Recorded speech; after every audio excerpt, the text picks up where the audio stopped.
Right. Hello. Welcome. Welcome.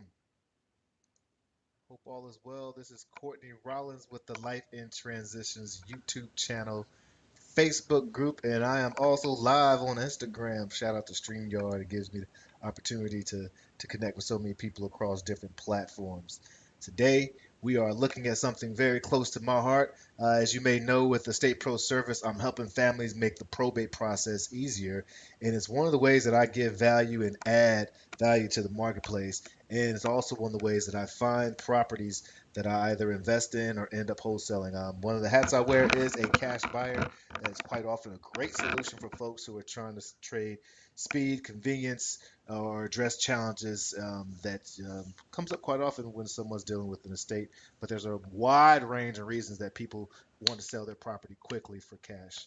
Perhaps there's a troubled tenant in there and you're just tired of dealing with it. Perhaps you live too far out of town. Maybe it needs so much work and so much love that it wouldn't sell traditionally with a traditional market. Many other reasons than just that. But today I wanted to just provide some, I say warnings, but some cautions, some options for folks to think about when they are selling to cash buyers. Cash buyers are amazing folks. I'm one of them. So uh, this is an amazing resource and value that we bring to spaces. And just like every situation, there can be some either bad players or things that you need to consider if you find yourself working with a cash buyer. So let's just look at a few things to think about, and we'll go from there. All right. So number one, the price. Now, please note that a cash buyer quite often is going to want the property at a price is less than market value, unless there's certain terms set up where it's still favorable for everyone involved. I mean, that's one of the main reasons that a cash buyer, you make your money on the purchase at the time of buying. And so hopefully that cash buyer is providing so much service, so much value to you that they are granted that price. But just know that the price is quite often going to be lower than the market value. Again, there are some creative things that people can do to be able to make a secure a purchase price that's of market value or sometimes above, but that's usually in the creative world and that doesn't fit everyone's criteria. So just be aware of that and know that. And then you just have to decide for yourself whether or not the value they're bringing with the speed and hopefully convenience of the sale, which is usually the two big, huge things for folks, is worth it to you. But that's on a probate, I'm not probate, but property by property basis, the price. Also, the inspection contingency. There is time, or for instance, once we get a property under contract, we begin to pre-market immediately. I'm showing it to other buyers, to other potential folks, partners who can work in there, and sometimes we may come uncover some things during that inspection that just makes the property no longer profitable at the contracted price. Um, and so there usually, when you're talking to a cash buyer, is an inspection period. Even though we're quite often taking these properties as is, there still needs to be time for us to get in there and like dig deeper. Like my job is to talk to people and solve problems, but I don't.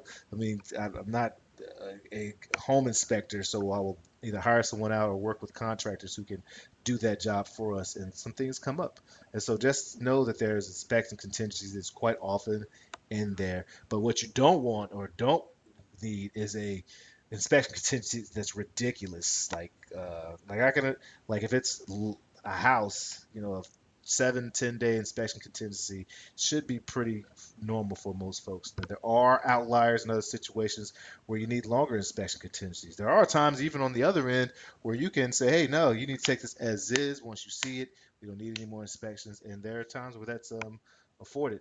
But no, back to number one, the price may need to go change because that's one thing to consider. Um, that they didn't get a full inspection, so there may be some things they need to consider and have buffered in their price that they're able to offer. So just expect that there will be an inspection contingency as far as inspection period, but no, it should not be super long. Now, land, sometimes you can have inspection contingencies of several months because land and development takes time to have conversations with other folks, and that can often when you're talking to the county and to the city officials can delay some things. So it's land, every property is different. All right. Earnest money. For a property or for a contract to be valid, there has to be some vested interest, and that is usually monetary interest, whether it's $1, $100, $1,000.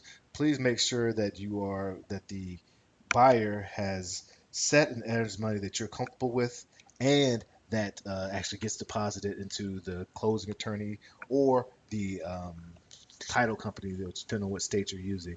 Um, Now, if you're a cash buyer like me, I may sometimes put a lower earnest money deposit than a traditional buyer because I'm also putting out and buying a lot of property each month, um, and so if we're putting all our money towards one or two or three contracts, then that money can be depleted. So quite often my deposit may be a little lower, but there are times where if a property owner or seller is not comfortable with that and they are more comfortable with a higher earnest money deposit, then we'll uh, we'll do that as well. But make sure the most important thing is that there is some type of earnest money that is in the contract. For it to be a valid contract, there has to be some type of vested interest, and that usually is money. All right. And then one other thing to think about the timeline. Make sure that there is a time that they say they're going to close, whether it's a 20 days from the signing of this contract or a specific date. Make sure that they have that timeline there. Things do happen during the escrow title period where title may require more information and it may extend the time. Or I know in Baltimore City, once COVID hit, that seemed like the excuse for all of Baltimore City. Hey, we're not able to get these lien certificates back, which grants shows how clean the title is as far as liens are concerned. They're taking too much time, and I still think I got my Baltimore accent too much time. But anyways, so just make sure that you're thinking about that closing timeline and make sure that it's in the contract. So those are just four things to consider and think about. Now, if you're going with a cash buyer like me or any other awesome cash buyer out there, they should be able to give you ease and convenience, right? They should be able to offer that to you. They're solving issues, they're solving challenges, and they're solving problems for that discounted price. They should also be able to give you a certainty of sale if you need to look at their proof of income, which well, yeah, that or their history is more likely. Looking at their reviews, looking at their web presence, talking to people, seeing how they treat folks. That should play a long part, and that's one thing that people should be able to provide to you. And they should not be harassing you. You shouldn't feel pressured. We can't convince anyone to sell a property to you or sell it at a discount. All that we should be able to do is help you paint the vision of the challenges that you may be facing, and hopefully we fit in that solution for that future or that present. All right. Now, if you do have property in North Carolina or really anywhere across the nation, I have connections with different folks that I can uh, connect you with. But particularly if you're in North Carolina, feel free to give us a call, 443-990-1687. That's Courtney Rollins at Estate Pro Service. Go to the website as well.